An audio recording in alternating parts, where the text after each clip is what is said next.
Ladies and gentlemen, boys and girls, it is a good day to try hard. Guess what we're going to be doing? Ladder, ladder, ladder. We earned 1 pip with our Monday showing yesterday. Ooh, ooh, ooh.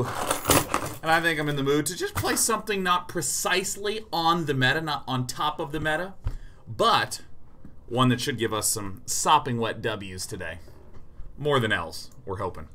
And we're going to build it right here, because for some reason this particular list that I'm cribbing from is not copying over correctly. So it's a Boros list, and this particular list, the author of it was saying, why aren't more people playing Boros? Because, I mean, Aurelia, Exemplar of Justice, is just like this disgusting card, right? It's so good. Ajani's perfectly solid as well, certainly if the deck is marginally slower. You also have access to History of Benalia, which is like the best card ever. By going Boros, you have Heroic Reinforcements. This particular list runs a trio of them rather than 4. What are some of the other pieces? Oh yeah, you get Rekindling Phoenixes. You get Resplendent Angels. I'm sort of fascinated by the fact that this list is actually running kind of a spread. Like 2 of these, 2 of these. Probably the double costs are a little bit prohibitive, but we got 4 History of Benalia, so what are you going to do? Let's see. We also have some of my favorite cards that have ever showed up in draft. Boros Challenger. 1, 2, 3. Tajic. Legion's Edge. Like, right? Like, as I was looking at this list, I was like, yeah, why on earth is there so many good cards in Boros? And I've seen so few Boros lists. This is awesome. So let's see. What are some of the other pieces? We got Aurelia. We got Ajani. Yeah. Integrity. Retian Intervention. I believe this runs a pair of them. This is a nice combat trick. Also can clear a dude out of the way. Justice Strike. Also works against Niv Mizzet. Coil. Legion's Landing. Legion Landing. 4 of these because this card's Busto and Robusto. And then we just have the usual Clifftop Retreats, and then we have some Sacred Foundries. What else goes into this deck? Actually, let me just remove all these lands to make sure I'm not whiffing on something. Alright, Ajani, Aurelia, Boros, Clifftop, History, Integrity, Justice Strike, Lava Coil, Legion's Landing. Oh yeah, Lyra. Boop boop be doo. Mountain. Okay, I guess I gotta do this.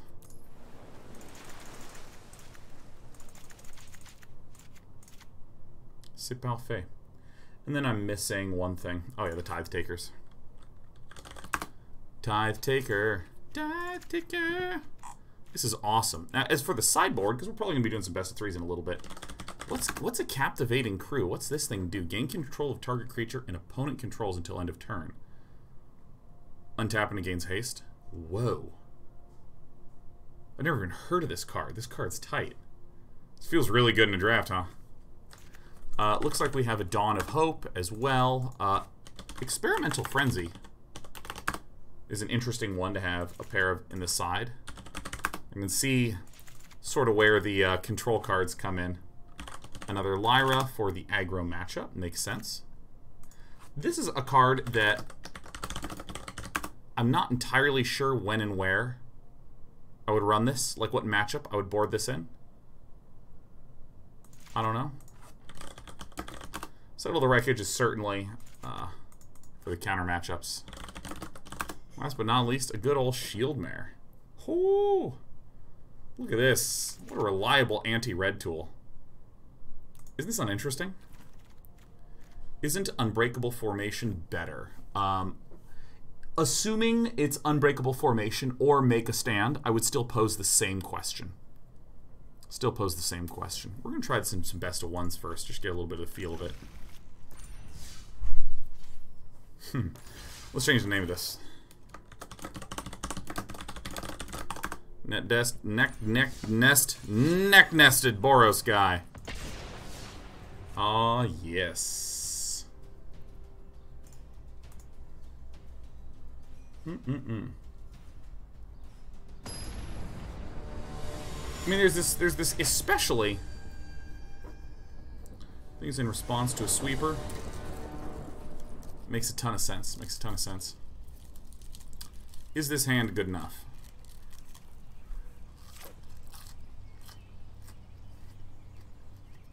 Seems weird. Seems better. Seems a lot better.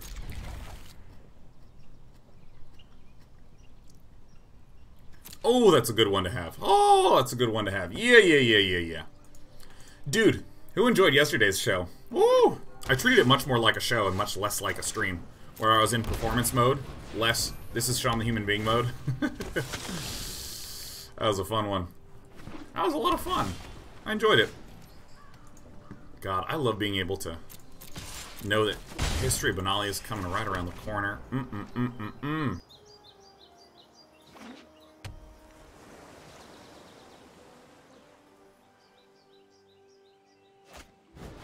Shaz says, all I know is I got timed out for 10 minutes. Well, that literally could have happened at any point in time, you know.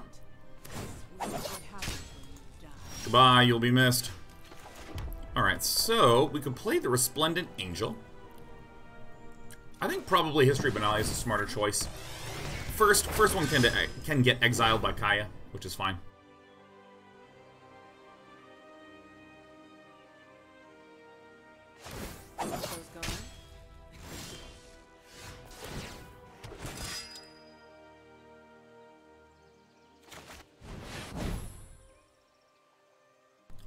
We might be having a slow start.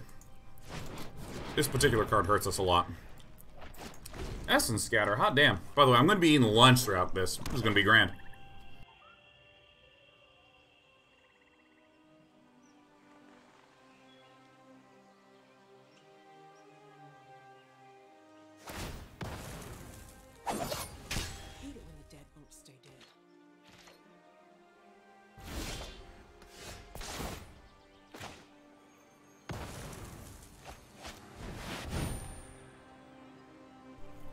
By the way, I'm going to be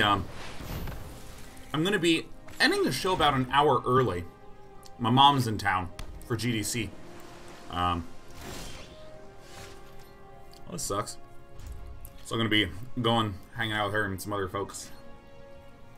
Is this a spicy tuna roll? No, this is just literally spinach. I love eating spinach with my hand. I love absolutely unseasoned, undressed spinach. It's so good.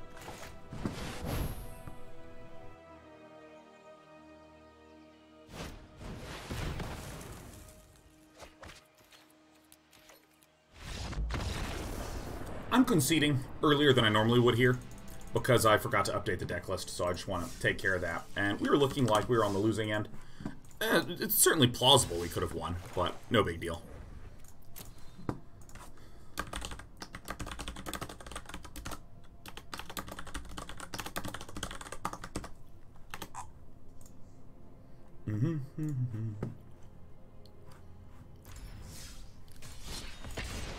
Excellent, excellent, excellent. Once I'm done eating, we're going to have ourselves a nice old time talking about the 30-day projects.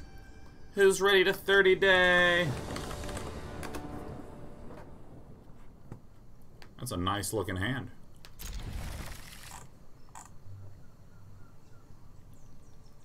Do-do-do-do-do. Do-do-do-do-do-do. Do-do-do-do-do-do. Wraith Dagger, happy 57 months anniversary. Hoo, hoo, hoo, hoo, hoo.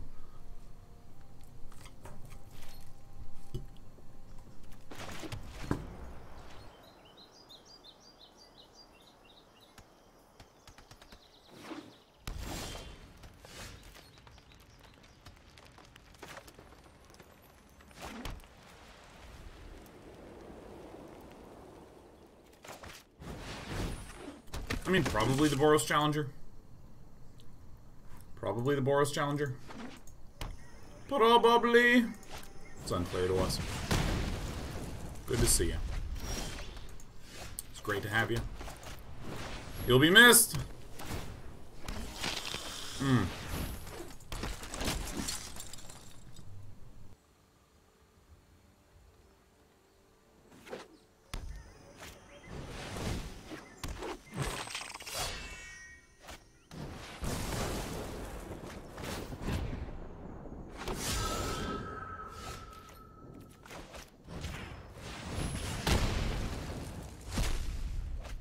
Look at this. Look at this nice, calm, easy, relaxed laddering we're doing. Look at this. Look at this.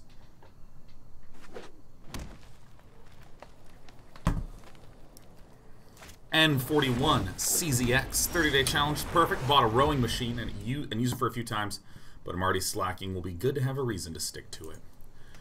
So I am going to absolutely play the History of Benalia and pass because I want to be able to Lava Coil. If we draw a land, it's possible we can do both Lava Coil and Justice Strike. It would need to be a red land though.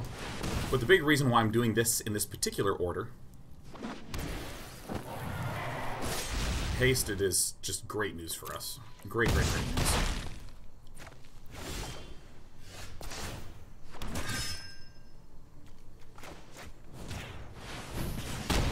This is perfect. We're going to flip the Legion's Landing. Boop. I'm really excited for the 30-day projects. I'm really, really excited.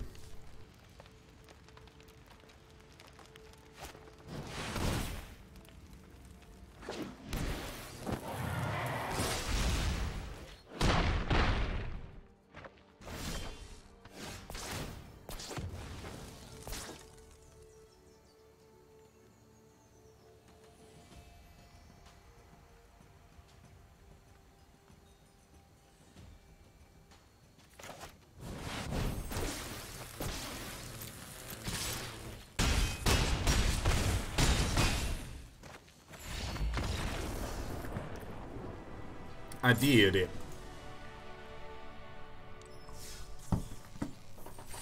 Deck was good. Deck was good. I'm glad we set ourselves up for that heroic reinforcement by not snap lava coiling the Phoenix when we saw it, but waiting a turn, playing the History of Benalia. Oh god, I can't wait to talk about it. 30-day projects. We're just gonna finish eating. Guys, I did a new big workout this morning. And I'm tired, but I'm proud that I got through it. So any land will let us play two very good cards. We're on the draw.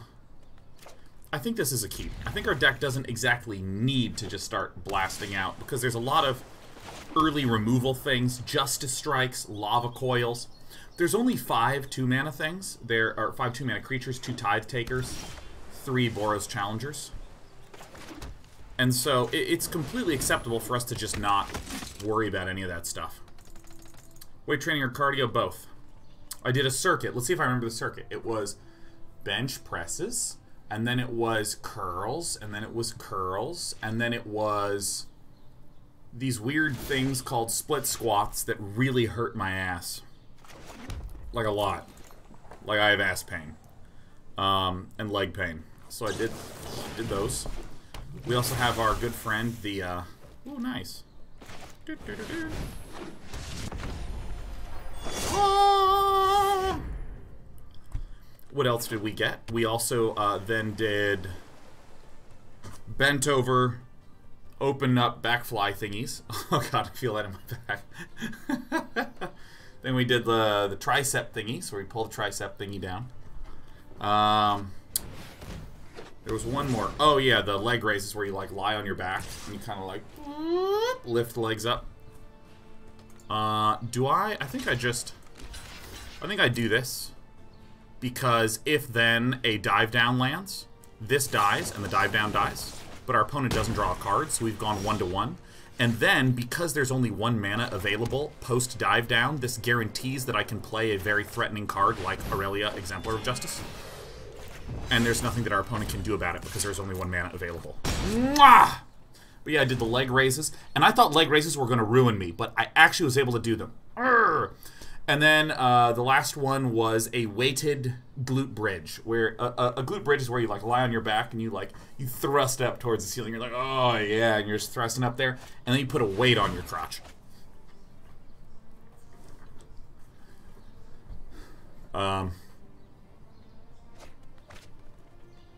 And then so I did that 3 times, and then I did my little elliptical thing.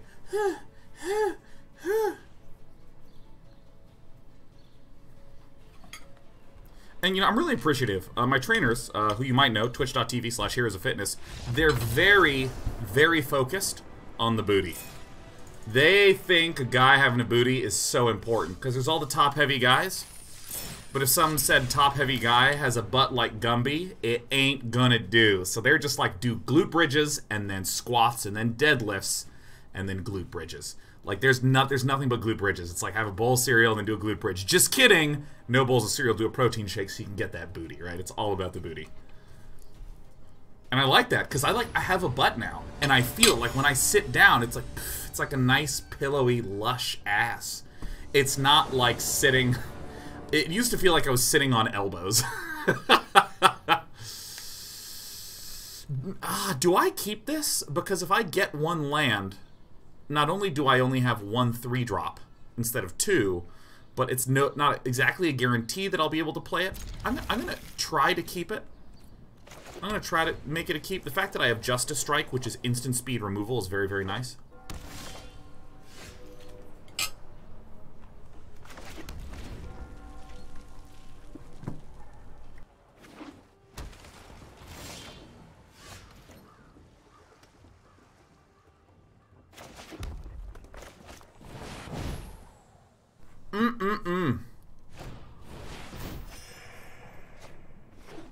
Sending him back to 20. Aww. Bing bong. Twisted51 says you're gonna have to show it. You see it every time I get up to go to the restroom, man. You see dead ass. Dead ass. So yeah, I'm really happy I did that. So I'm eating through all my chicken. And once we have post-chickened, this is really good. Now, I think what I do is I play Aurelia. I think Aurelia is the biggest threat and the sweetest animation. So Rockborn is going to be under pressure to remove this quickly. That's good. Mortify does kill Aurelia, but I'm more worried about trying to burn through an opponent's Vraska's Contempts. Because then once I get a Rekindling Phoenix down or I get an Ajani down, that's where things really begin to heat up. Okay. Yeah, this is the play here. We played the Rekindling Phoenix. Pre-combat doesn't matter because our opponent's mana is tapped out. But now, Akaya's Wrath could clear this, but there's not enough mana to then repump the Rekindling Phoenix. Yep, there's the Vraska's Contempt down. So now all of a sudden this makes us a lot more happy to play in Ajani. We could also... Well, no, the Tithe Takers would probably not be particularly useful here. I think this is just good to get the Ajani out now. We have no 2-mana things here. You should be proud to have come so far. Be strong.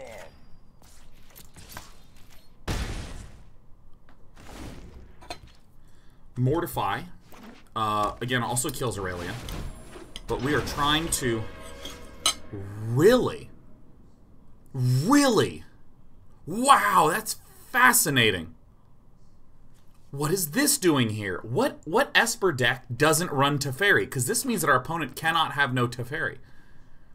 This has to be the Heinous Anus deck. Yep.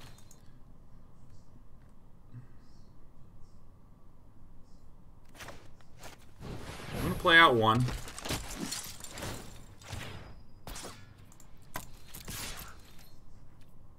This is this Dovin's Acuity really slow grind deck.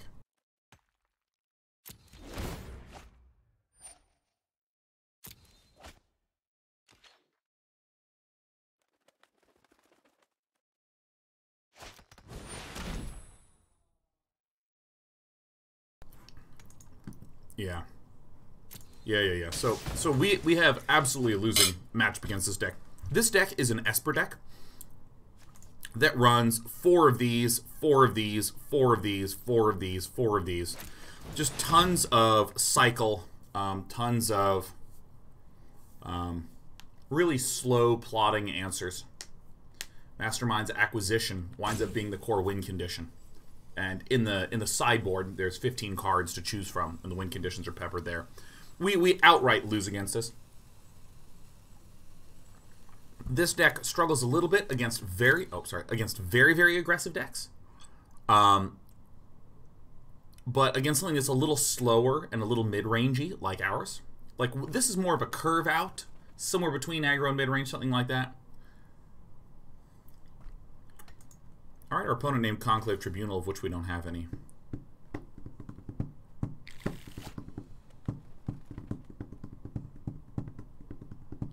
It's unlikely we'll be able to win. Very unlikely.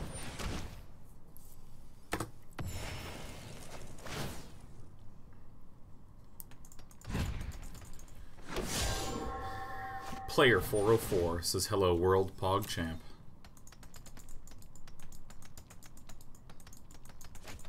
So I think we are in. We're going to rely on hopes and prayers, which consistently underperforms. Let's see here. You know, 3 cards, drawing 2 a turn. It's not that good.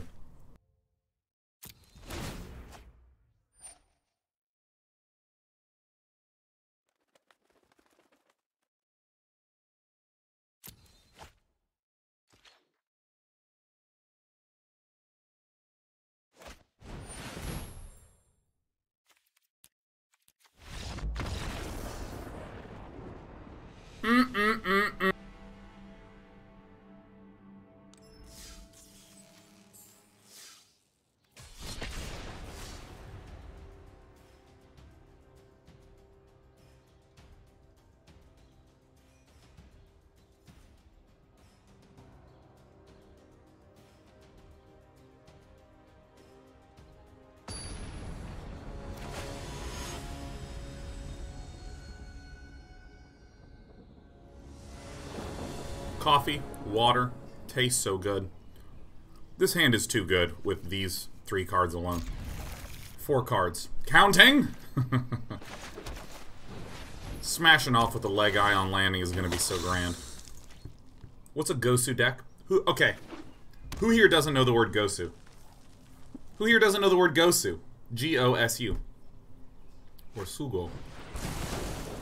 Who doesn't know what Gosu means? Never didn't have it.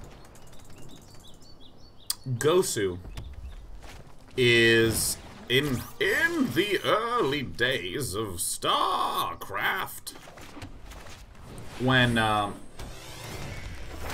obviously there was the enormous never-ending respect for Korean pros, Korean players, so on. A lot of Korean culture bled into the StarCraft community at large. So you wound up with a lot of people who would, you know, use Korean emotes, Korean terms, incorporate Korean words in there. Gosu was one of them. It basically just means good. For all intents and purposes. And as someone who is not like a native speaker of Korean. Here I come. Here comes Speed Racer.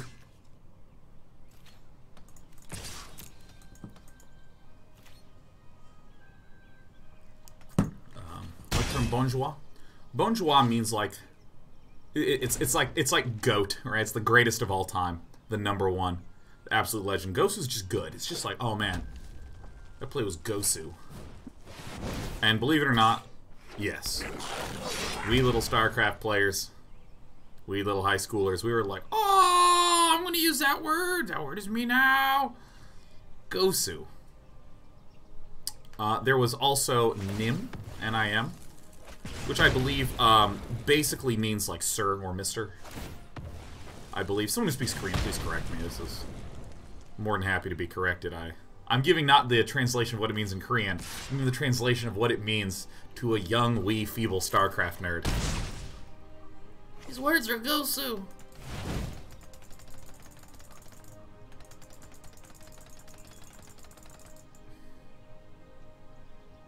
Wolf says, Sean, you're really ghost soup.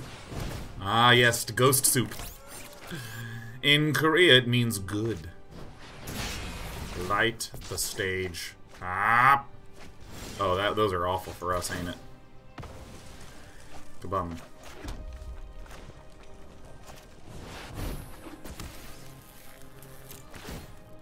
Actually, Aurelia is like one of my favorite anti-aggro tools ever. This first strike is helpful. This is going to really fuck us up.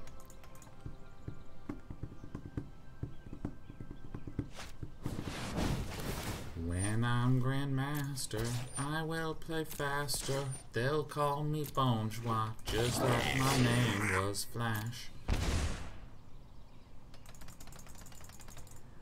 See, it's really good. Yeah. But now I'm just plat.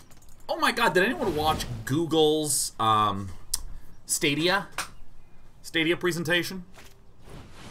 It was a number of really interesting things. Basically, Google is creating... I mean, it's just cloud gaming, right? You have a controller, you do the inputs on the controller, that gets sent to a server where the game is running. It receives the input, encodes the video frame, and then ships it back to you in browser. Why is this useful? Why is this neat? Well, because you just get instantaneous... or not instantaneous, you get all the power of the Google data centers. Should I go? Should I be in this game? I don't think I should be in this game. Yeah, you just get all the power of the Google data centers as the performant piece, and then everything is just straight up being pushed in video to the computer. So that way you can have like a shit machine with Chrome, and it's fine, doesn't even need to have a graphical processor. I will note... Yeah, we're dead as shit. I will note, this has been tried a number of times, most notably Gaikai, which I believe was purchased by Sony. OnLive is one of the most famous examples, where at one point they were valued at like 1.5 billion or 2 billion, and in the end they sold all of their assets for like $5 million. I think because, like, famously the CEO of OnLive lost all the rights to the entire gaming portfolio or some shit like that.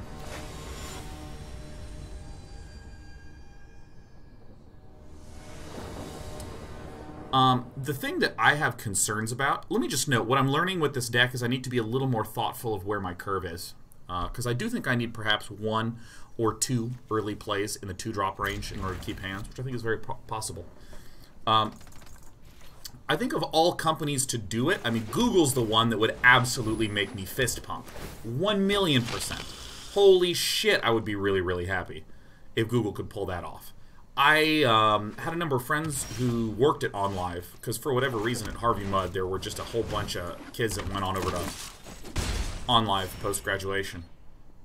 And, like, I played with the OnLive micro console, and I mean, as someone who was just at the peak focus of competitive Brood War, that's all I cared about, was just playing Brood War and, like, you know, succeeding at that. And there was a small number of other games that I played that were also super twitchy type of games. I'll show you what I got. Probably one of the Ajanis is going to go.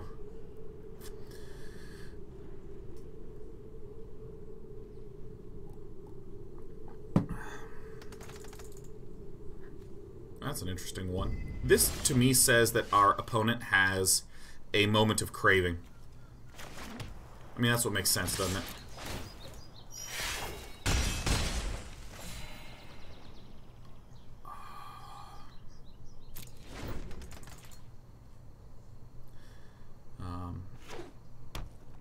But yeah, I mean, Google has the infrastructure to be able to pull that sort of shit. Oh, I remember what I was talking about. Yeah, so I actually did wind up playing.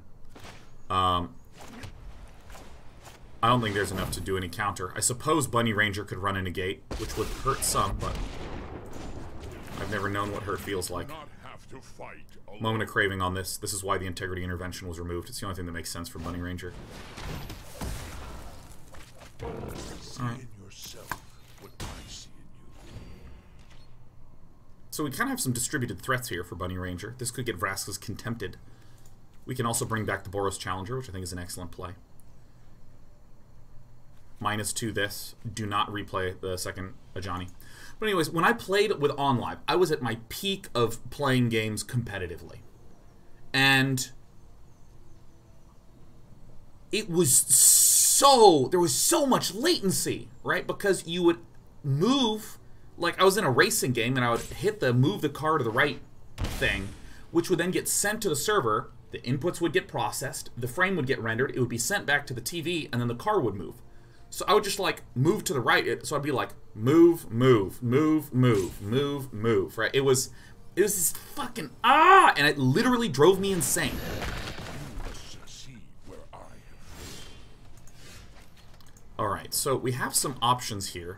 I'm going to state that the best option here, instead of trying to rush to the -7, is to do the -2 to get the Boros Challenger back swiftly.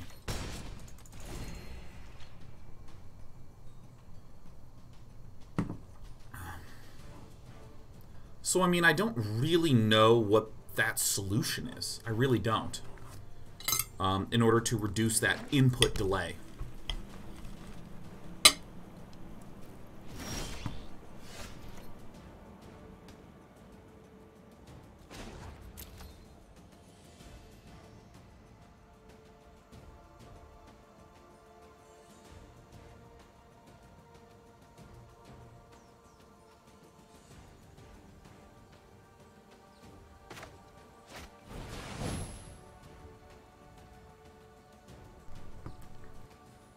So we're going to play this, in case there's a Settle the Wreckage, because now it can't be cast.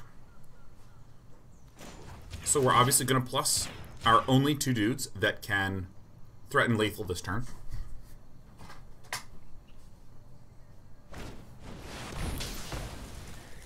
No big deal. I will lend you my strength. I will lend you my pizza. So this is a very resilient threat to sweepers, which is nice.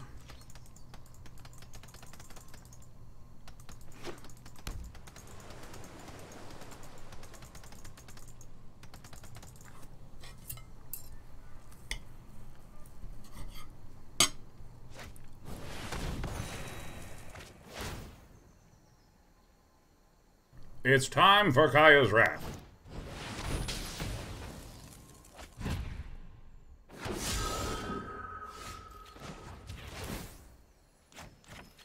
You can still fight.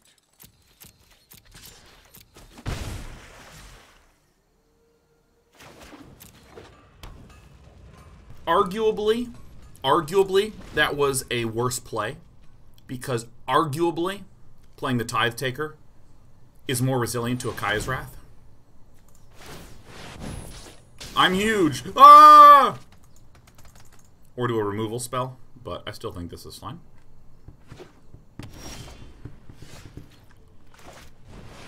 Tithe Taker, remember me? Bing bong. Strength. Alright, so this is essentially impossible for Bunny Ranger to win.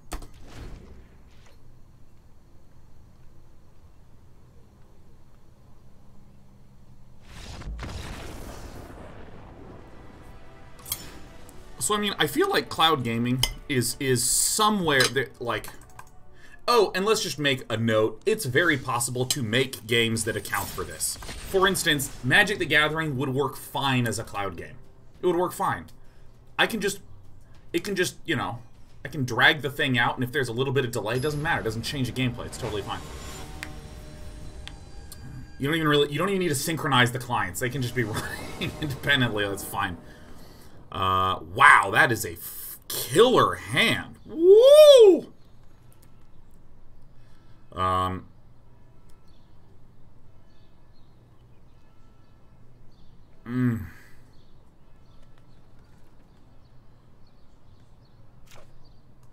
Cute. And so, could be cool. Could be really cool, but, like, I am straight up like, dude, what the heck with regards to the input latency? What the heck? It was not mentioned.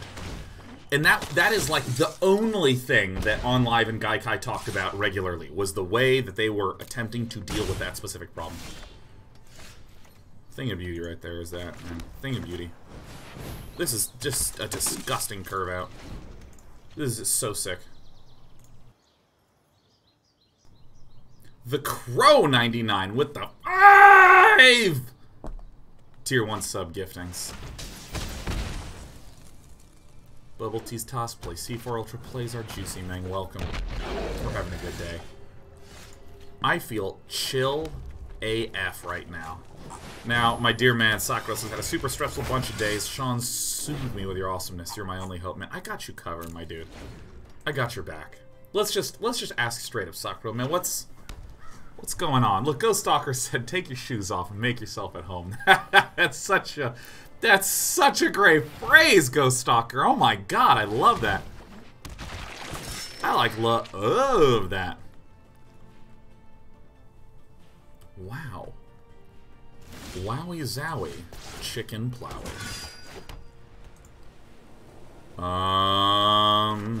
We're gonna run out Aurelia, because she is just the absolute anti-Agroni and the pepperoni lady. We're gonna just make her, I don't know, this guy big. Doesn't really matter because we're not attacking. What's going on, Sock, man? What's going on? Just a bunch of deadlines and traveling stuff. Nothing too major, but feeling a bit drained, dude. Yeah, no, I feel ya. I feel ya. Because, like, there's no splining of effort that happens. Okay, which one do we chuck?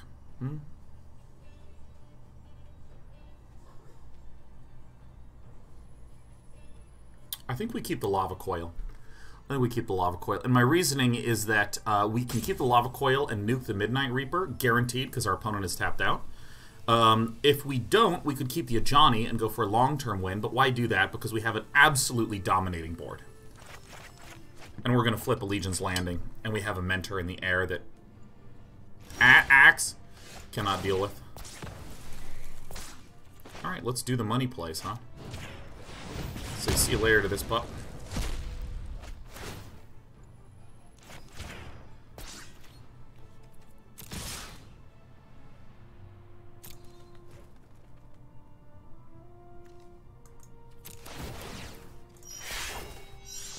Yep. Perfect. Yeah, because let's say I've had friends that have worked at events. This has trample, thanks to Aurelia. I've had friends that have worked at you know, just typical large companies. And when they come back from like a work trip, they're tired. And then you know what they do? They just chill. We're 100% swinging in here. We're going to trade 1 for 1 here, and that's absolutely fine. I want less things on the board so I can get a... maybe I don't want a Resplendent Angel down. I think the Phoenix is going to be better. I just want to eliminate anything that could possibly be a threat to my flying friends. But, you know, you'll have a friend who, say, works at Microsoft, does a big presentation, and then comes home and like, maybe takes it easy on Monday and Tuesday, you know, takes a day or two off. No fire. No, you're just fuel for the fires of freedom.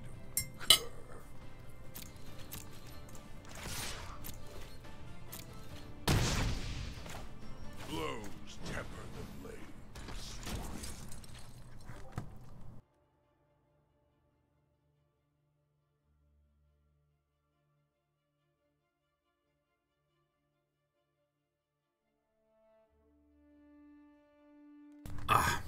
And a lot of times, the reason that this works this way is that most typical work that you see is very cumulative in nature. You know, like if you're an engineer, and let's just imagine for a moment that it's very straightforward to... Ooh, that's a good one to get. Yeah, let's imagine you're an engineer. If you did like 10 lines of code one day, 1,000 the next, 50 the next, 300 the next. And again, let's assume that code is like buying pounds of meat, where it's just the total number of lines that matter. It's okay at the end of the thing if you get it all done. But with streaming, you basically have to do close to 100% effort when you're streaming.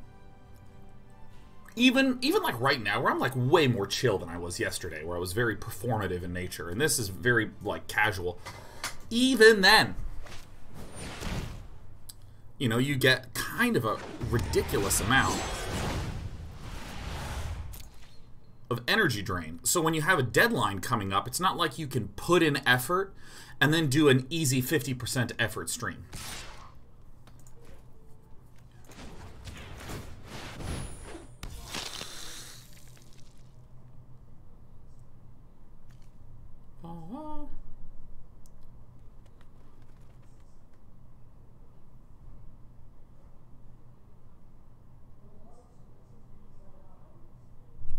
just want to block this. I think, yeah.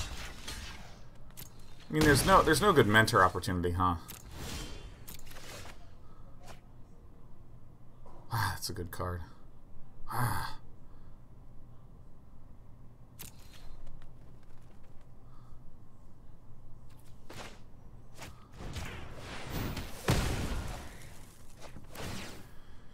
Shoot her!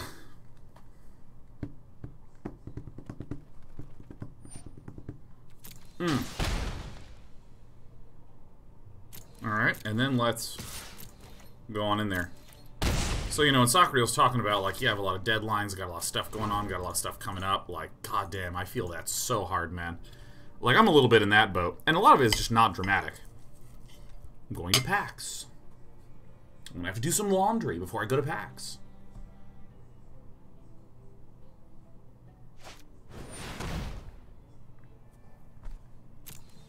I'm going to have to get the cat sitter before I go. You know, shit like this. Oh, interesting. How does this... How? But then what happens? Carnival?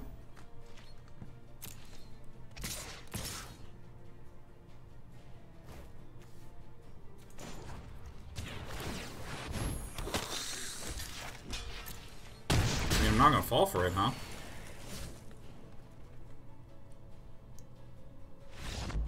Yeah, great.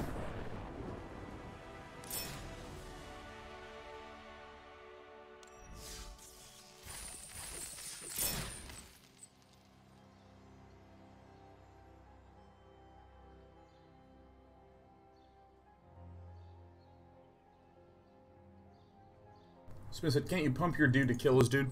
That's the trap that we don't want to fall into. Because if I kill one of the enemy's dudes, the enemy Judith triggers, and Judith reads, deal 1 damage to anything, so we have a 0/1 Phoenix egg that just gets popped by that promptly. Promptly popped.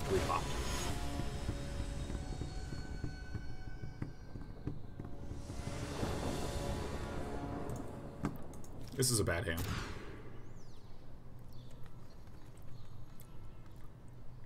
Oh, what about the prior turn, though? I would need a screenshot. I would need a screenshot.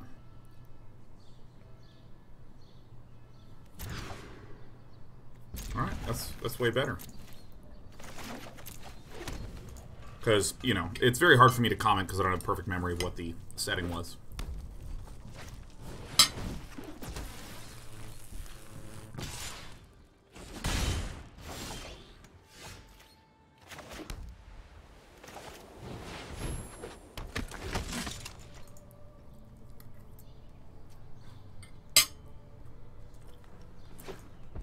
Ricky Bobby says, I believe Judas have to target something before the 0/1 egg spawns.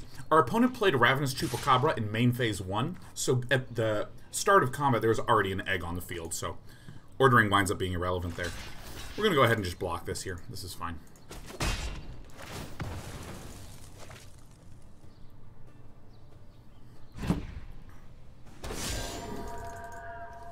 Tajic would be pretty tight.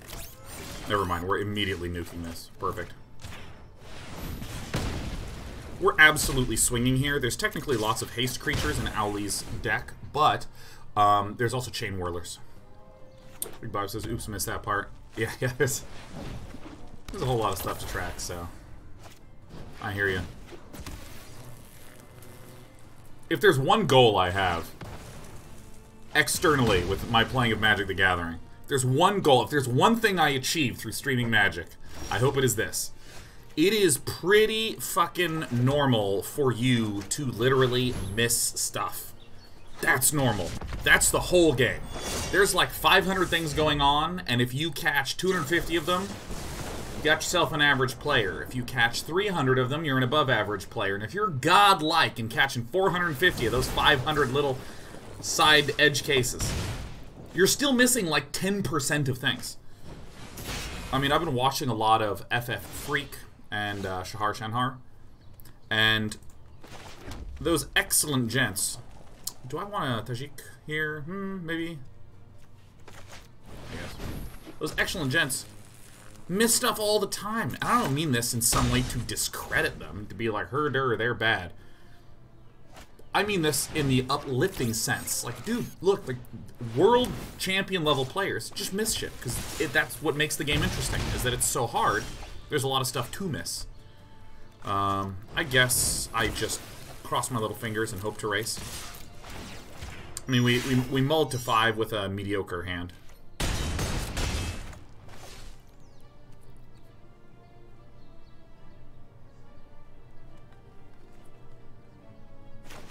I think I do want to do this. No, it doesn't make sense to do that. What am I talking about? And that's death. Got it.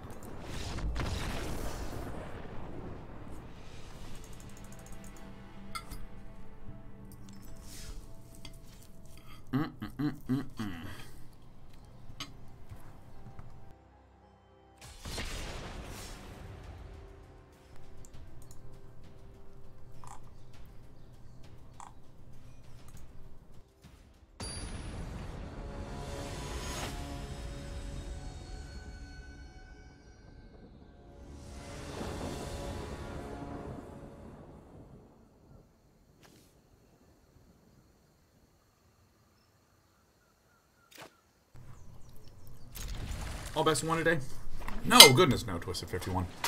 We're mid-lunch with a brand new deck, so we're being gentle with our wee selves. Let's go ahead and play the Plains first, since this is a little more white mana heavy.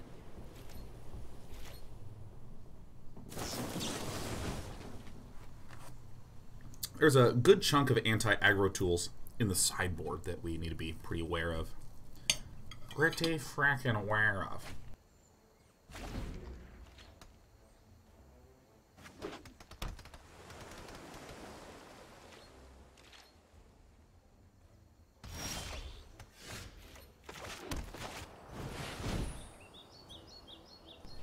Counter here would be fine.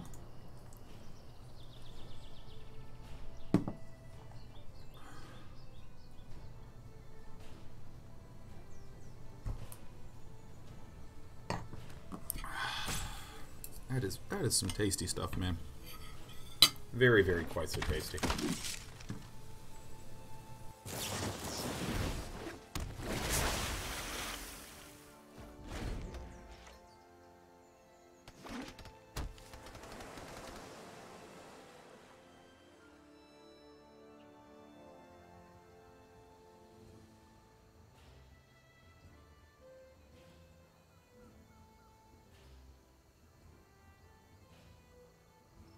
Delicious. Curious Obsession, of course. Makes sense. You got it. Ah!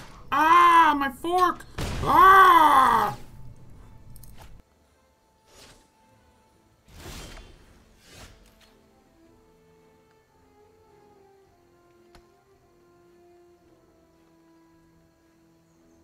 Alright, so... I mean, I think the right play is... swing in...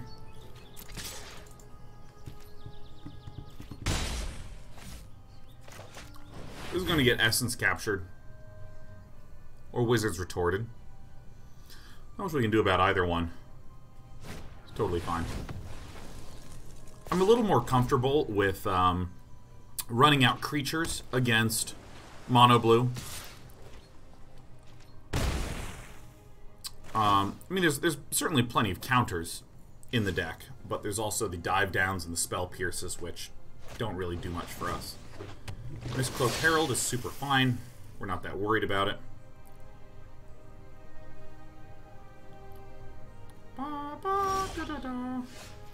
Alright, so I think that we're going to just be playing our Rekindling Phoenixes. Wizard's Retort, Essence Capture, same thing. It's taken a while, so we're going to assume Essence Capture. Nope. In we go. I can already feel that this deck is performing okay. And this makes me feel really excited due to the fact that we have a very nice sideboard here. Very nice sideboard.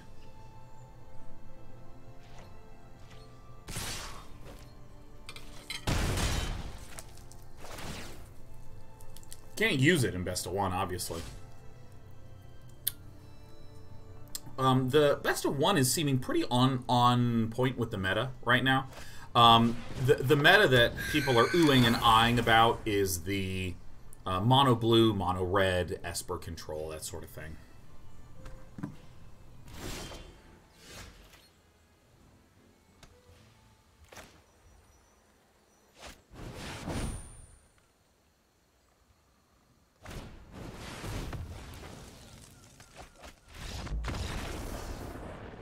Barbaric Monkey says, can a fella get a Decklist, please? Not sure where to look. Should be on the screen, right here. Should be just literally right there. And if you click the export, it'll already pre-format it, ready for importing into MTGA. Let's move this to best of 3, and just briefly take a look at this deck in the side. This is going to be very, very nice against a variety of decks that are aggro. I mean, it's really Shield Mare and Lyras that get brought in, and then in the main board. What would we cut?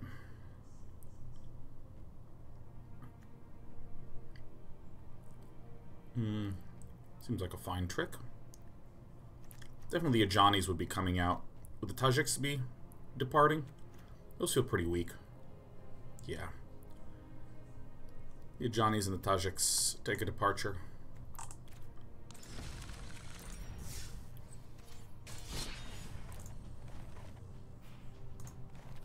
Net deck Boros thing, let's go!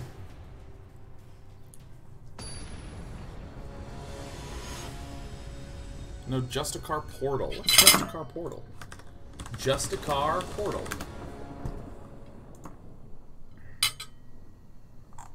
Oh, it's just Justiciar's Portal.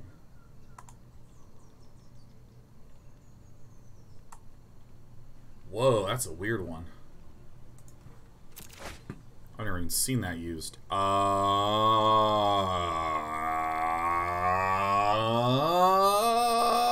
Mulligan? Yeah, it already seems better. Already seems a lot better. Get out of here. Pay to life. Bipolar Andrew. God, I hope Bipolar Andrew feels better.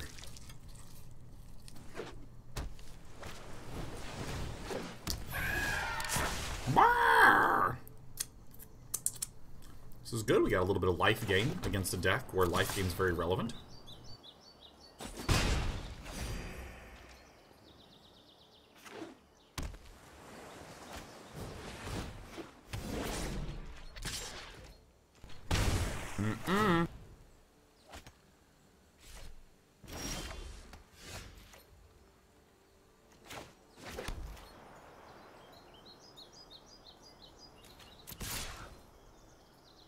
This is definitely hurting.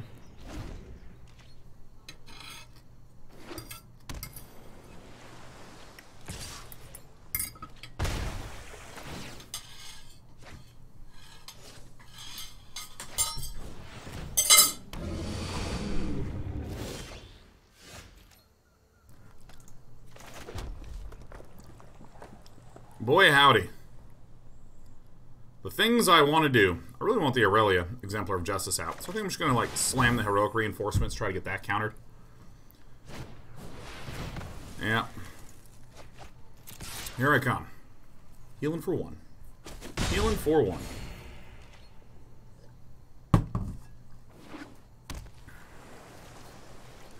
So the edge that we would, in theory, have against this is that we can get under our opponents very quickly.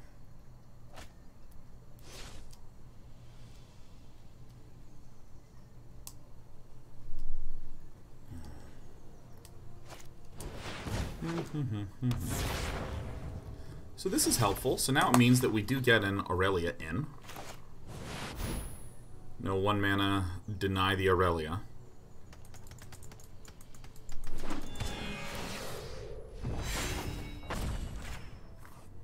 She shall buff herself.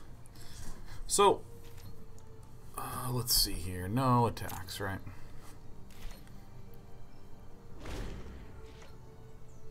This is going to be a little bit of a tricky one to win. I think this is just going to be the Tempest Djinn swinging in. There's 5 out there. There's 1 in the bin, so Terry can't swing. I think we do have to let that 5 damage in. It's totally fine. The thing that would actually hurt us is a... Why? Why? Why is this swinging? This doesn't make any sense to me. Yeah, but why? Like, if this just swung, we wouldn't block, right? I think our opponent may have misread this as if you didn't attack with a creature this turn. So, that's good. That gives us a little bit of breathing room.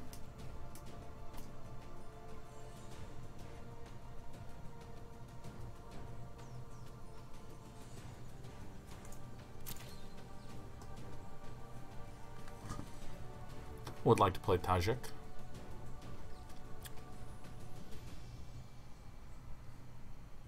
I think we do this first. There's a couple ordering things that we want to investigate.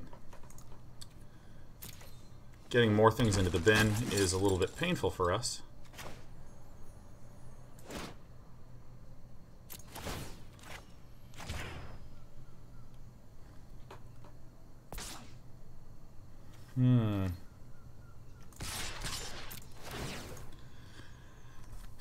Yeah, like in a position like this,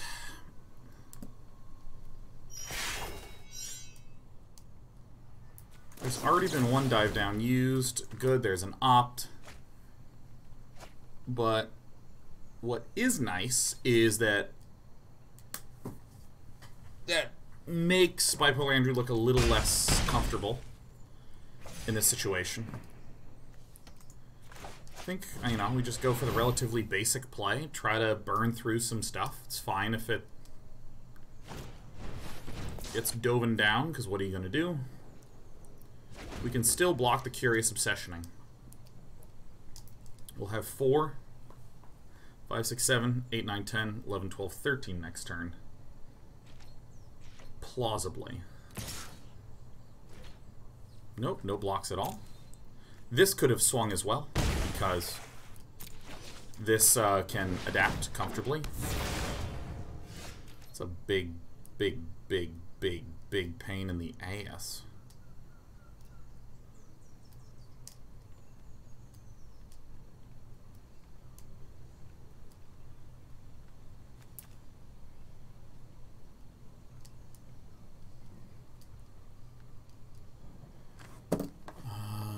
Let us see here.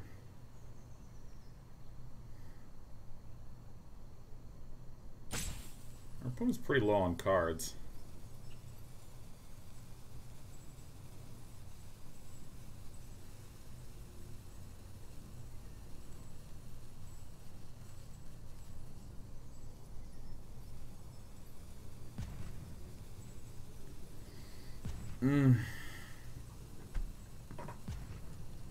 I am not sure what to do here. I'll just use a timeout. So the options are buff the Boros Challenger, swing, and then we can like double this puppy up. Will be a trade, we'll go up. Still die though.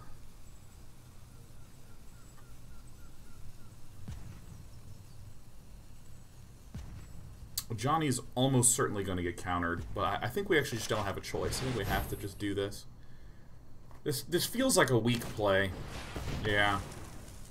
But it's still hard to feel good about any of this shit, you know?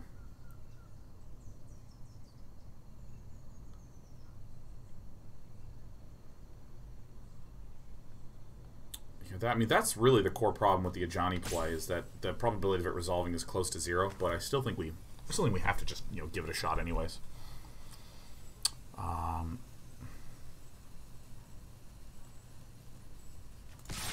Doesn't matter. There's nothing we can do.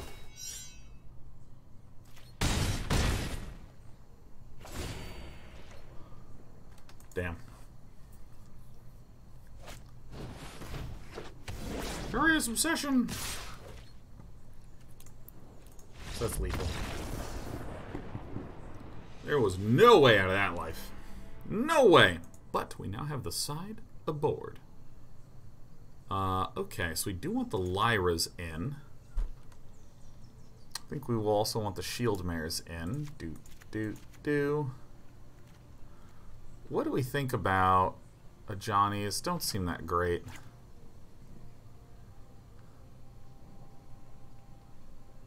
Heroic reinforcements also don't seem that great. This actually just feels slow as all hell. I think we just pop that puppy out.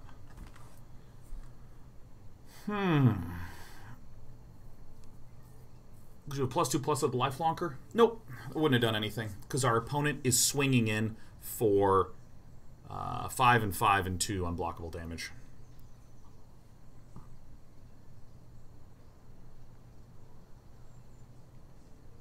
I think this is right. Anything else we get boarded in?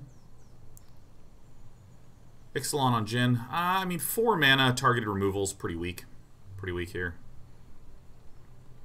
4 mana targeted removal's pretty weak. I'm pretty confident that what our goal needs to be is to go under. I think our goal needs to be to go under and just establish a little bit more comfort in this position. We get any more Dota this week? EK Hawkman, the answer is either yes or yes and late. Ugh. Better. Much better. Even though Shield Mare kind of needs a pair of these things, this is better. GDC week is just, there's just a lot of shit going on. None of it bad. I'm just tired, man. I'm just tired. Like, yeah! Like, I'm so excited to see all these people, but I just saw all these people on Sunday. And, like, for as extroverted and pushing out of a human as I like to be, you know, on shows and shit, my dudes, I like being alone! I like staying home! Melee Rate says, what does going under mean? Going under means you try to win faster than they do. Going over means you try to win later than they do.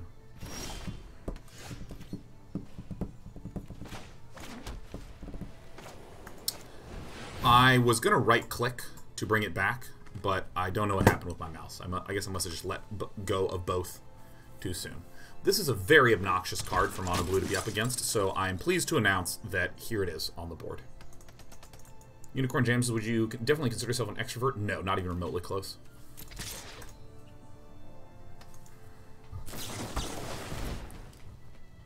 Look at that. Look at that rich 2-mana opt.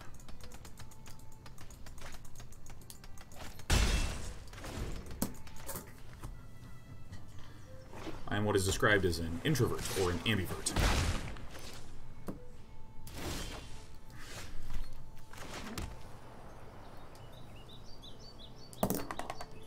EK Hawkman says, have you ever been flamed in Dota and then hit them with that host of TI before you talk comeback? No, because I don't get worked up. There's a real problem there. Yeah, so I think that we...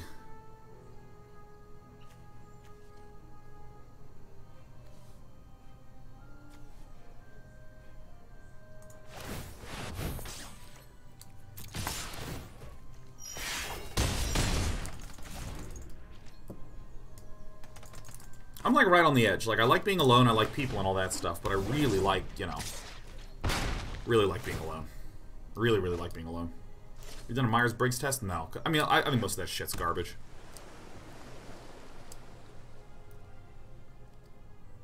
I think that it's interesting. You know, it's kind of like intriguing. It's like fun party talk, but I don't actually think it has value in the way that some people like to think it is. You know, it's like, you know, what house are you in Harry Potter, but with like a little bit more bells and whistles? You know what I mean? With more research behind it, that sort of thing. But I know people that like swear by it in a way that just seems really unhealthy.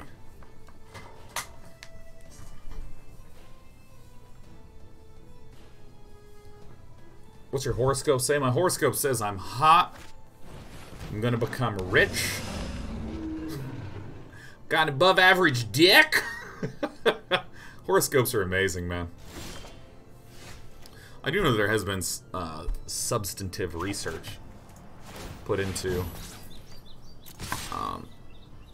Myers-Briggs that I don't know that much about, but to be fair and to be clear, a lot of what I'm talking about is the discomfort I have with people who are all about Briggs Myers.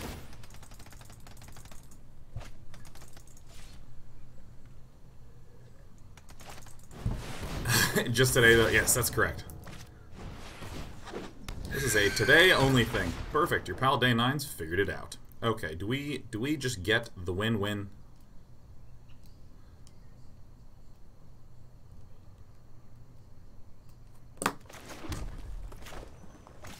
This is what I mean by going under, by the way.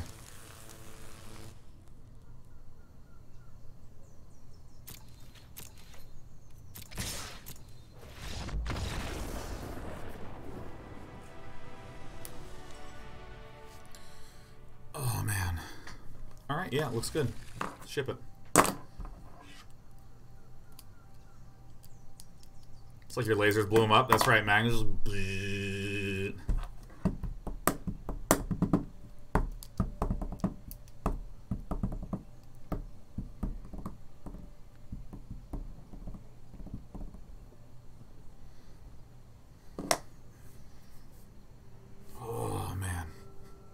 I gotta do some lying on a foam roller before I go out tonight, man. I just have like tender neck. I have such a tender baby neck. Baby neck for babies. I'm thinking around 3 we talk about 30-day projects. Yeah, does that sound good? 30-day projects. I can actually close this entire window, yeah. Closing it. Moving this whole window over here. Every time I open a window and it's on the same monitor as my gameplay, I'm always just like, ah! It's just like, frightens me so much. Oh!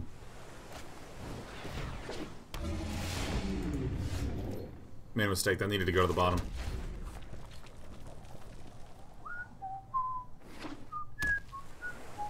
Is this the only deck we're checking out today? No, that's like a huge conclusion. It's a dramatic conclusion. Drawn from 1 hour of gameplay. This is it. It is done. So this resolves, guaranteed. Oh, our opponent mulliganed. Mega mulled. Mega mulled. Quite a bit of mulled.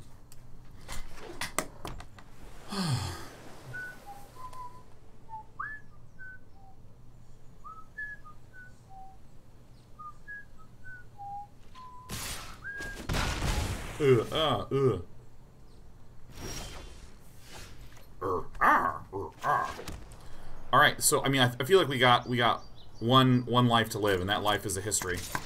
The life of the history, huh? Boink. So our opponent right now is currently dealing a pair of damages a turn, which is like not a big deal. There's 1 opt in the bin.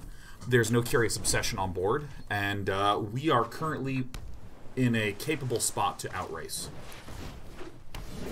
Does that suck? Mm-hmm. That's alright. So far it's just a card that has replaced itself. Right now it's give a creature +1/+1, draw a card. It's like not a big deal. It is not.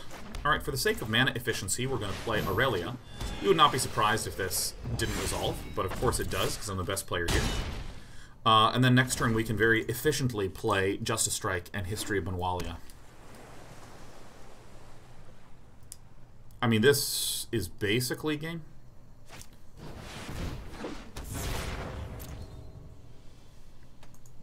It does help. It does help. Surge Mare. It's a Surge Mare. Oh! Alright, we got options.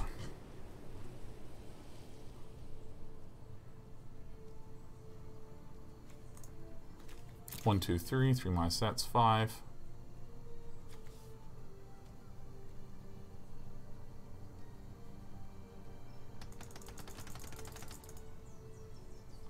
The question is, what do we pop with the Justice Stroke? I think we just play very simply.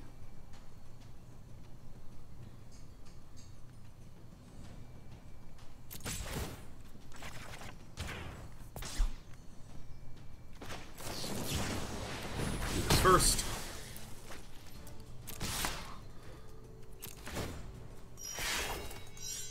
Please, become a 3/4. Why did the Shield Mare not block this? That's spectacular. Have you heard the good news? Went ahead and blew it up pre-combat. It doesn't really matter because if it blocked Aurelia, it still has trample damage from the buff.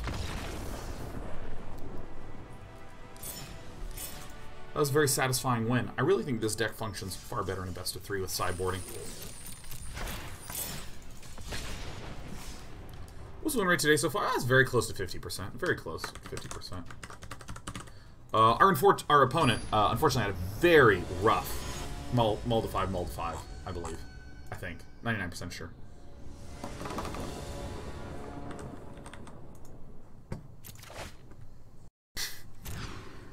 Ah, there's a hand.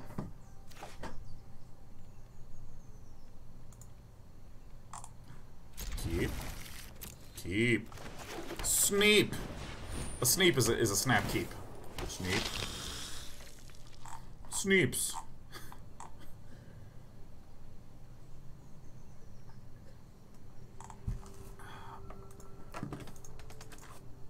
Yeah. It is Azio. It is Azio. I love playing things in main 1. Whoa. I just love the smash in the face turns. Done! Feels positive. Feels positive, man. JPC Guy Night says, I'm gonna miss my sub. I'd love this chat. I'm glad to hear this chat's been kind to you. This is just a great group of people here. So we can swing. I'm gonna go ahead and wait a turn. Should have swung with the Boros Challenger just in case. We could have. We infrequently will get the opportunity to get some bonus damage now. So here's a Jade Light Ranger. Jade Light Ranger. Yes. Boom, boom. So we have no way to kill that, do we, huh?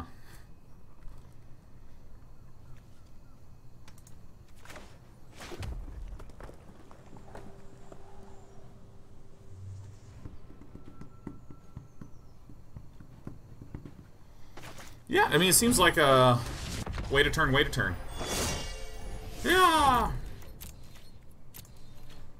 I mean, it's plausible the WGW swings in. What's that?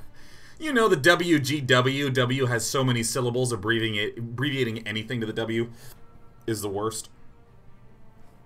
Gartel says, you planning on using your newfound AI knowledge for something in particular, or are you learning for the sake of learning? I would say I'm not using it for, like, here's the one dream thing I want to do. Please, RNGesus, let me do this. You know, it's... Want to swing both on turn 3? Yeah, no, eats metal. We announced that was a mistake already. And you're 100% correct. We fucked up. You got to hit it with the harsher phrasing of "you fucked up." That's the way that a human being learns on the internet, according to the internet. So let's go ahead and buff this up. Yeah, and then let's swing, which then lets me mentor here.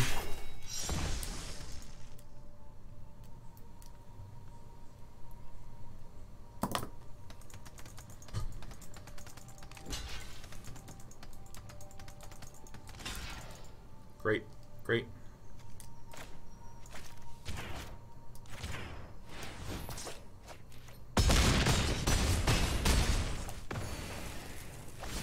Do you guys feel like you just walked into finality? Because I feel like I just walked into finality. Do you feel like you just walked into finality? Because I feel like I just walked into finality.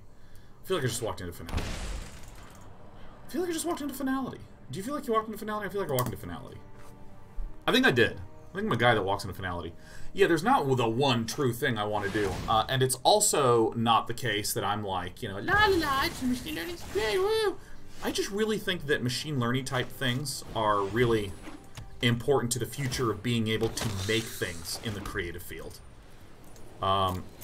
Especially the more I learn, the more important the value I recognize of it being. You know, it's sort of like the difference between having like a lithographer draw out a graphic design versus using Photoshop. Like, the creative aspect is still abundantly apparent, right? Like, you still need a good designer. You can't just snap your fingers and expect the design to be thusly done. I think I gotta kill the P-Walker, huh? But at the same time, if you are someone with a graphic design eye who has also learned this skill set, you can do the better things more. Balance comes. Balance in all things.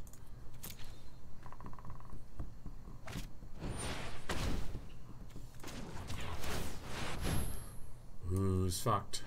Dot by we're fucked. Divot up by who's fucked up dot by do.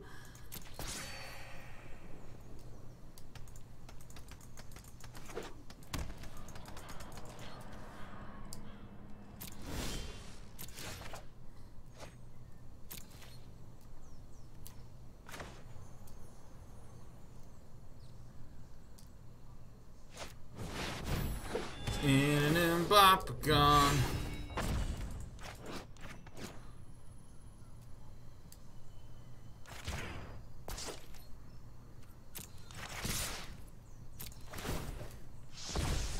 Yeah, I'll keep this untapped one.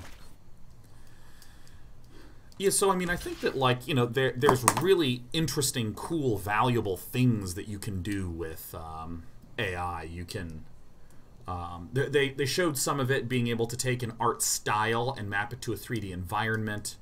That's the new hype about the generative adversarial networks, which are both conceptually not complicated, but it's one of those things where it's buff the Tithe, it would have killed the wild growth. I mean, eats metal, he just wouldn't have blocked with the wild growth, you know. Just wouldn't have done that. And that's what would have made it a weaker attack. Because if I did that, what our opponent would have done is traded that with the 2-1, eaten a 1-1 anyways, and in this way we get more life gain. So, this was the better play. This was the better play.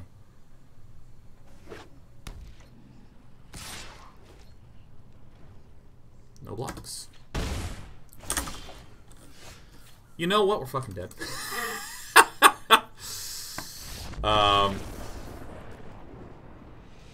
But yeah, generative adversarial networks are one of those things that when you hear it explained to you, you go, oh, dude, that makes sense, man. That is tight. Oh, dude. I think this is a make-a-stand matchup, don't you think? Flip side of it, man. Flip side, my dudes. I have no idea someone came up with it. I'm, like, so impressed. I'm, like, so freaking impressed at that. Tecatli in the sideboard? Ain't no Tecatli in this sideboard.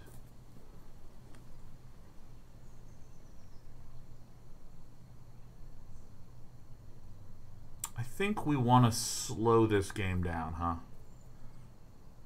How good are Justice Strikes? They feel alright. They feel alright.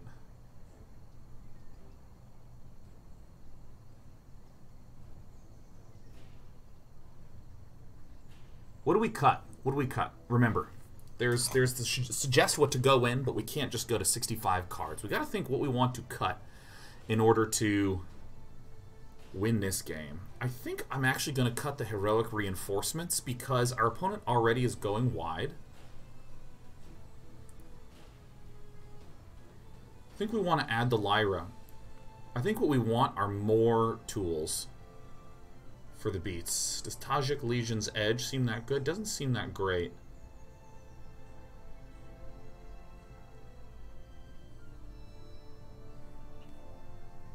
Lava Coils we definitely like. Lets us exile things. You know, I'm going to go bop, bop, bop. We're going to get this. We're going to bring in these puppies. We're going to bring in the Experimental Frenzy. I don't think this is that great. And I also think that the Tajic Legion's Edge, excuse me, is that great. Maybe we want to Settle the Wreckage for the Sweepery Deeperies. Seems better. I mean, this is a very weird boarding plan. Cut the Ajani. The Ajani is super, super important and extremely strong in this matchup. Play first. So our theory. For land's sake. All right. I think I feel a loss coming on. Sure. No. Ajani's really important. Lets us get long-term value.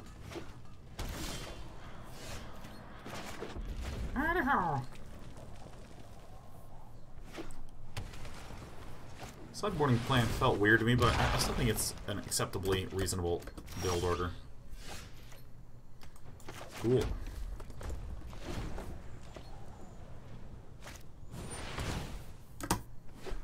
I have an answer for you, my friend. Get out. Fisted. There's a lot of cool things you can do with AI.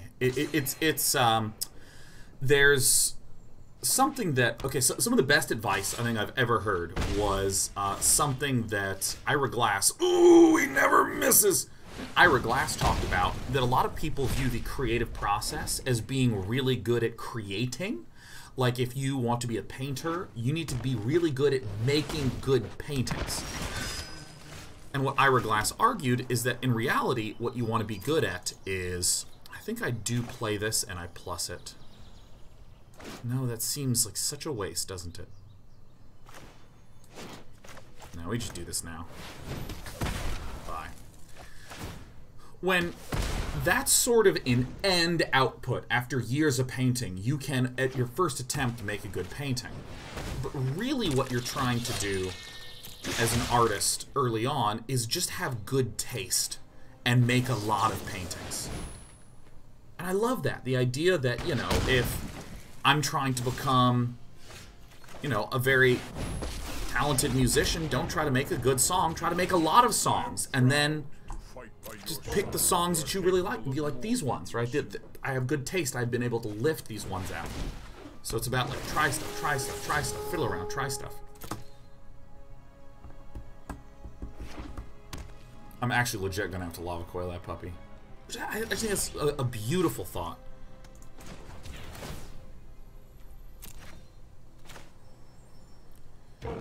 Look how far you've come. And what I think is really interesting about AI is that AI is very good at receiving some constraints and doing a whole bunch with that. Doing a whole bunch of output from me doing some small definitions of a box. Because, for instance, if I give it some interesting stained glass style look.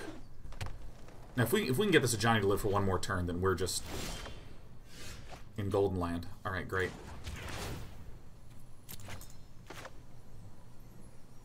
Deliver us to victory.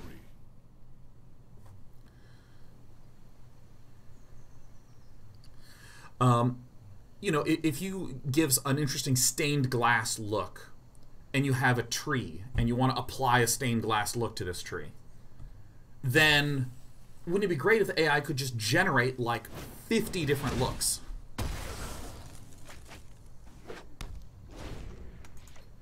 A fair choice.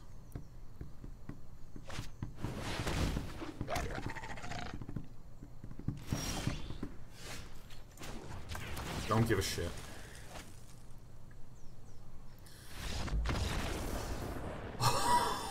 On the Vault of 5! Happy birthday to the ground! Yeah, I think that's the good build. Thank you, Ajani. Very cool. Yeah, Fabio. Fabio gets it. So that's the thing that I find really marvelous about what AI is capable of doing. You know, if you with art, if you can have a variety of different art styles generated, if you have beautiful, if you have a variety of different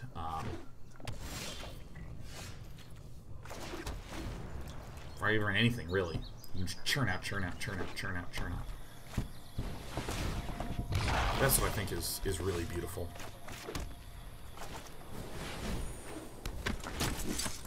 That's what I think is really interesting about it. That's what I think is fantastic. And also, you know, a lot of these AIs are very good at certain types of mimicry right now. So you can say, hey, I no longer want... nah. This hand just keeps getting better, man. You can say something like, I have this really specific watercolor look. You'll still need a concept artist to actually create the watercolor look. You'll still need that. The AI can't just come up with the creative stuff with current models in the way that humans can just sort of like sit and evaluate and that sort of thing.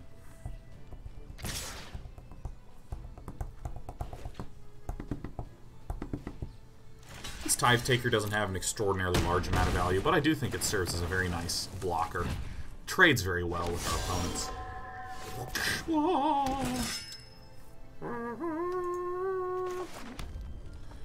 Do I want to bind this?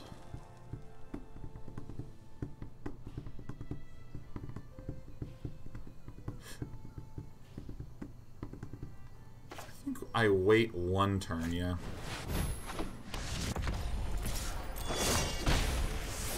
Yeah, I think we wait one turn. There's a number of things that, like, killing the wild growth seems at first glance like the money play. Like, oh, when I do this, it's gonna be so sick. But I don't. There's just I have to be very careful about the ratio of removal to threats that I'm dealing with. Like, for instance, if I'd removed it last turn, I wouldn't have as many threats right now, and my opponent would have a full turn to be able to deal with that threat. So right now I'm looking at this and I'm like, looks good to me, right? Like, I'm gonna Ixalan's binding this, because now if Vivian comes and nukes the Ixalan's binding, that's fine, that's fine. I have plenty of threats to then just kill that Vivian, all the mana gets spent, so it's about that, you know, that relationship that's going on. If I just threw down the Ixalan's, Vivian could blow it up, and again, at first glance, it seems like always the right thing to do is to get rid of the Wild Growth Walker if I think that I'm some sort of aggro deck. And I'm kind of aggro-y, but really I'm still trying to go over. I'm still trying to win in the long run by putting my opponent in inconvenient situations. And for that reason, this turn seems great. I mean, turns just keep getting better here. So this is a finality turn. Yeah, and so, like, I just don't care too terrifically much about... We're not going to play Boros Challenger. I don't care too terrifically much about removing the Wild Growth Walkers, because this is the situation I want to wind up in, where I have, like, just this board presence and this board strength.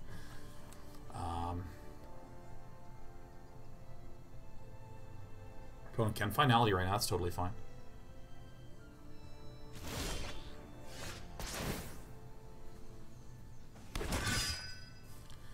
Really, again? Okay. This is an amazing opportunity to just sit and wait. Our opponent now is going to wish to run out a finality. There's literally no other play that lets Ezio back in this game.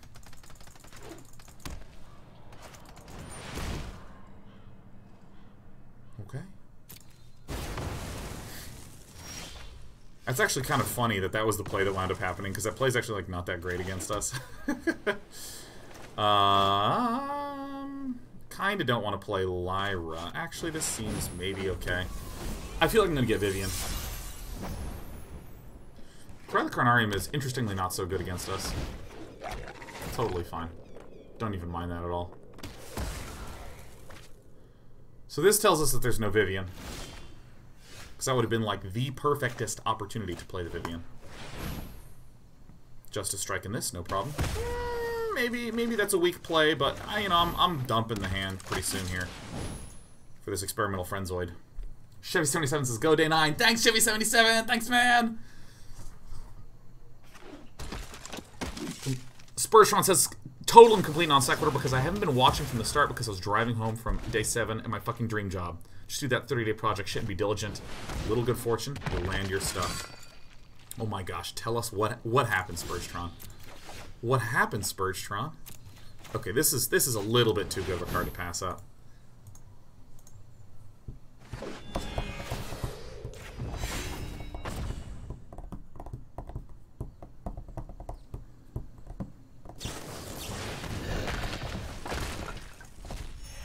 This is it. This is everything that Ezio has.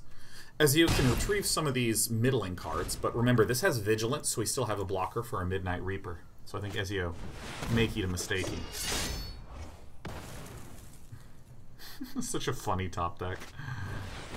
It's like literally the one top deck that's actually good.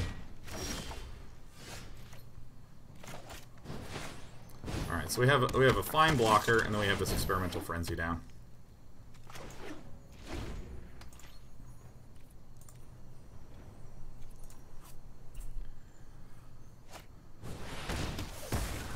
Wow, these are some rich top decks.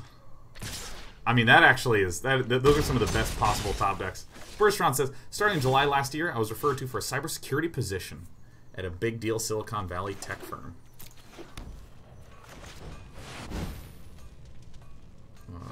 One problem was that I had no cybersecurity experience, so I built a lab, I invested in training, I kept a journal, and 7 months later I got the job. Holy shit, that is tight. Surprise, motherfucker, I got one more card.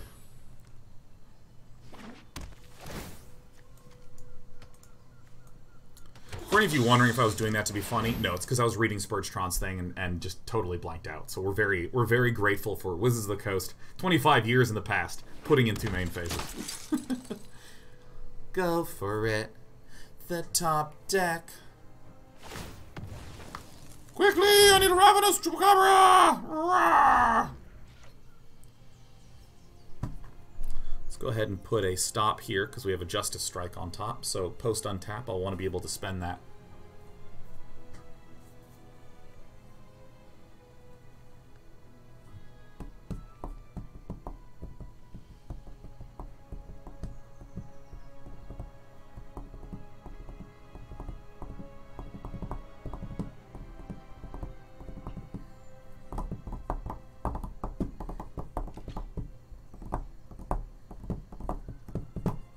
Thirsty, man. I want some water.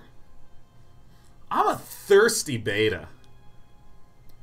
Oh, dude, you know what's the coolest shit is when beta fish are happy? They make bubbles. Goodbye, my challengey Boros guy. All right, so this is basically it, right? So we're gonna Justice Strike this. That's a mountain, so that's fine. So we're gonna draw the mountain. We're going to go to the main phase. We're going to play that Plains. Holy moly! It is good to see you, my friend. Oh. Ah, this ad was so sick. Alright, I think because we have a relatively protected situation here, I'm just going to go ahead and put a Boros Challenger out. So if I did this and our opponent swung at the Ajani, I think we'd be okay.